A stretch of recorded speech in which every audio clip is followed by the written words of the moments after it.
Friends, कबाब तो आपने ज़रूर बहुत सारे खाए होंगे, लेकिन घर पे बनाने की सोच नहीं पाते होंगे। लेकिन आज मैं बनाने जा रही हूँ बिल्कुल वेजिटेरियन कबाब, और ये इतने यम्मी डिलीशियस टेस्टी हैं कि बाहर के कबाब को तो बिल्कुल ही मात दे रहे हैं।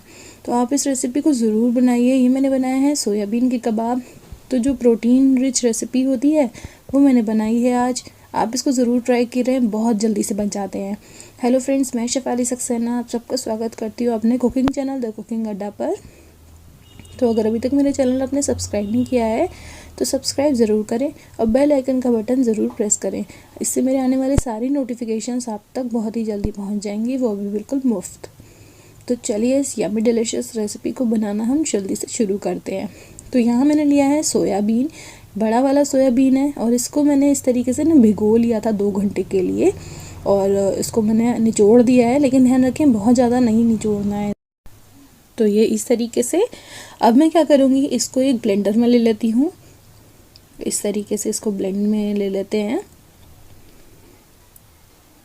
तो अब हम क्या करेंगे, इसको बिल्कुल वैसे ही टेक्सचर देने के लिए इसको हम पीस लेंगे।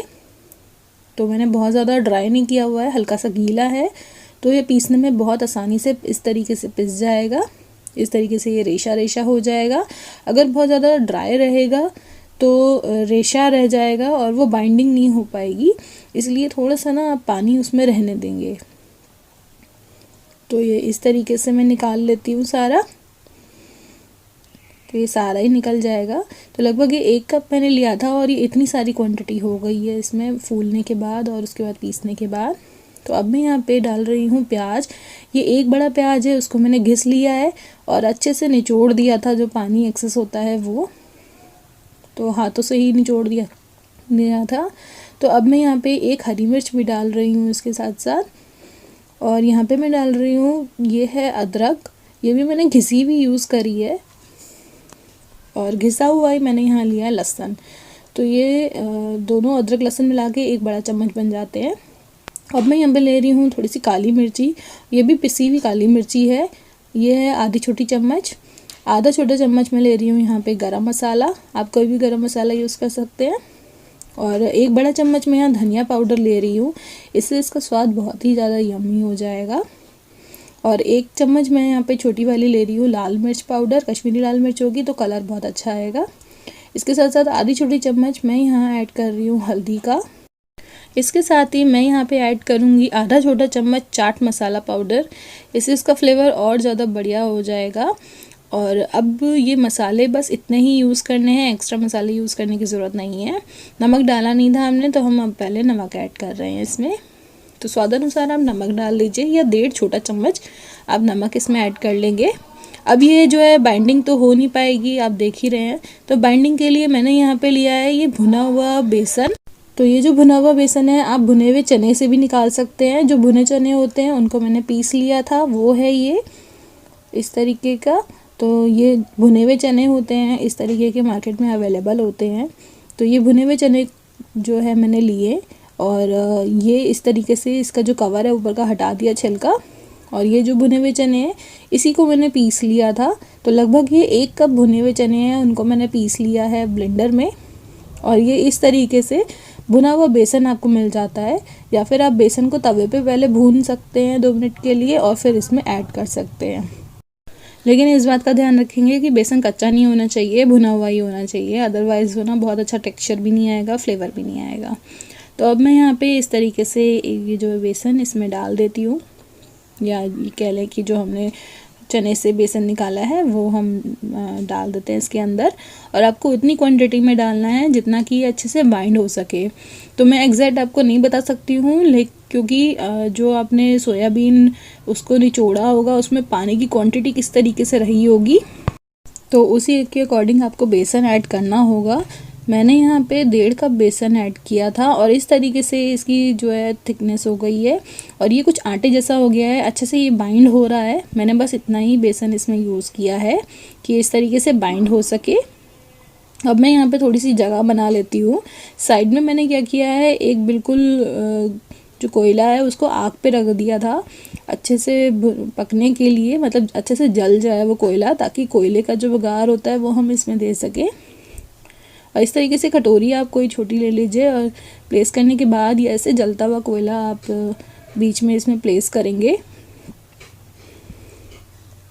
और थोड़ा सा तेल मैं ऊपर से डाल देती हूँ। इस तरीके से देखिए आने लग गया धुआं।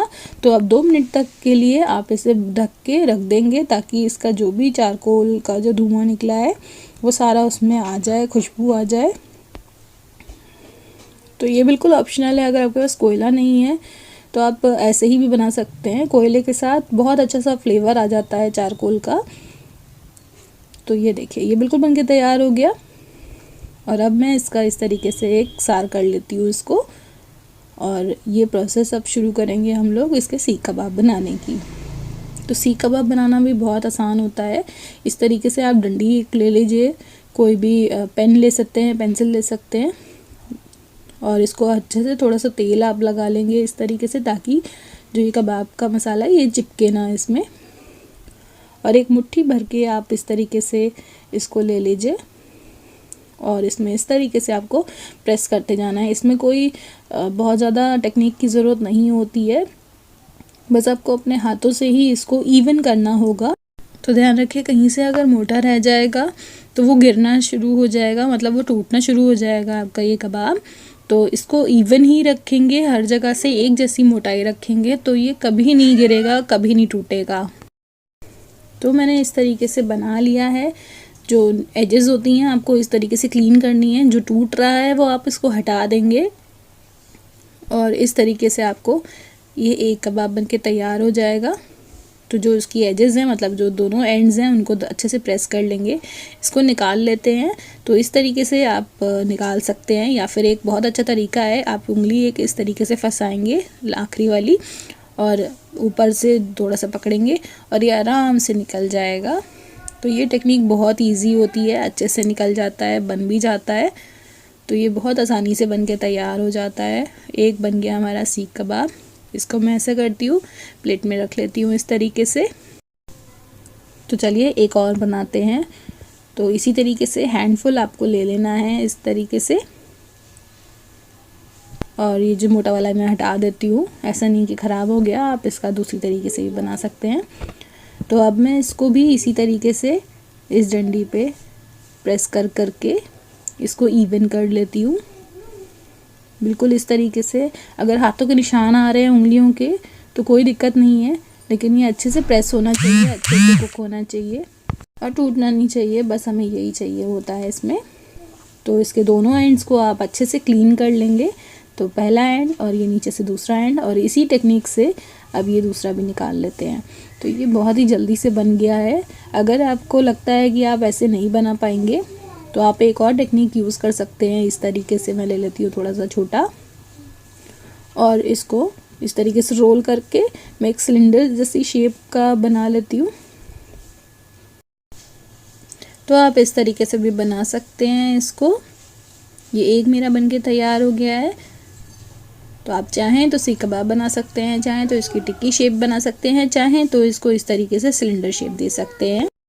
तो ये इस तरीके से बिल्कुल झटपट से बन जाता है और ये अच्छे से बाइंडिंग अगर आपने डाली है तो बाइंडिंग से बहुत अच्छा फ्लेवर भी आएगा और इस तरीके से ही बन के एकदम से तैयार भी हो जाएंगे। तो ये देखिए मैंने सारे बना के रख लिए हैं। तो यहाँ कम से कम मैंने 5-6 तो बना लिए हैं सीख कबाब और 4-5 हैं ये छोटे वाले कबाब। तो ये बिल्कुल रेडी हो गए हैं। अब आप चाहें तो इनको फ्रीज़र में फ्रीज़ करके रख सकते हैं किसी बैग में या बॉक्स में, और ये 15 दिन तक यूज़ कर सकते हैं इसको, या फिर चाहें तो एकदम से इसको फ्राई कर सकते हैं। तो चलिए इसको फ्राइंग मोड पे ले चलते हैं। तो इस तरीके से आपको शैलो फ्राई करना है इसको। डीप फ्राई हम नहीं करेंगे, हम शैलो फ्राई करेंगे ताकि बहुत अच्छी गोल्डन इसमें कोटिंग आ जाए इस तरीके से। तो बस अब मैं दूसरा भी इसमें प्लेस कर देती हूँ। अगर आपके पास बड़ा होगा बर्तन तो आप ज़्यादा भी इसमें प्लेस कर सकते हैं। मैं यहाँ 2-2 करके इसको फ्राई कर लूँगी। तो जब एक तरफ से फ्राई हो जाएगा तो अब मैं दूसरी तरफ इसको इस तरीके से कर देती हूँ। और अब ये देखिए ये भी बिल्कुल बनके तैयार ही हो गया है। अच्छे से आप चारों तरफ इसकी गोल्डन ब्राउनिंग करेंगे तो बहुत अच्छे से पक के तैयार हो जाएगा ये। तो बस इस बात का ध्यान रखेंगे कि गैस की आंच मीडियम हीट पे होनी चाहिए, अदरवाइज़ वो ढंग से कुक नहीं हो पाएगा। मतलब अंदर से कुक नहीं हो पाएगा, बाहर जल्दी से पक जाएगा और अंदर कुक नहीं हो पाएगा। इसलिए मीडियम हीट पे आपको इसे पकाना है और लगभग 2 से 3 मिनट तक इसको अच्छे से पकाइए। और इस तरीके से आप चला चला के पकाएंगे तो ये बिल्कुल अच्छे से गोल्डन ब्राउनिंग हो जाएगी। तो अब मैं आपको दिखाती हूँ, ये देखिए बिल्कुल अच्छे से गोल्डन ब्राउनिंग हो गई है इसमें और ये अच्छे से पक भी गया है। तो मैं सारे बना लेती हूँ इसमें। तो एक सर्विंग प्लेट में मैं इसको सर्व करूँगी लाल चटनी के साथ, यानी कि बहुत तीखी सी चटनी है, और हरी चटनी के साथ जो धनिया की है, और कुछ सलाद में ले लेती हूँ इसमें। और इस तरीके से मैं इसको सर्व कर दूँगी सीख कबाब्स को। तो ये दिखने में जितने डिलीशियस लग रहे हैं, खाने में भी उतने ही डिलीशियस हैं। आप इनको ज़रूर ट्राई करेंगे। तो चलिए मैं एक तोड़ के दिखाती हूँ आपको, ये कितना क्रिस्पी लग रहा है, एकदम से बिल्कुल एकदम इवनली कुक हुआ है। तो इसको तोड़ने में भी बिल्कुल वैसा ही वाला फ्लेवर आ रहा है, दिख रहा है जैसा कि जो नॉनवेज वाले होते हैं। तो ये दोनों चटनी के साथ तो बहुत ही ज़्यादा अच्छा टेस्टी लगता है। तो आप इसको घर में ज़रूर ट्राई करें। जो लोग नॉन वेजिटेरियन होते हैं या नॉनवेज नहीं खाना चाहते हैं या प्रोटीन रिच रेसिपी खाना चाहते हैं, तो आप इसको घर में ज़रूर ट्राई कर सकते हैं। ये बहुत ही यम्मी डिलीशियस रेसिपी है। तो रेसिपी पसंद आए मेरे चैनल ज़रूर सब्सक्राइब करें। Thank you.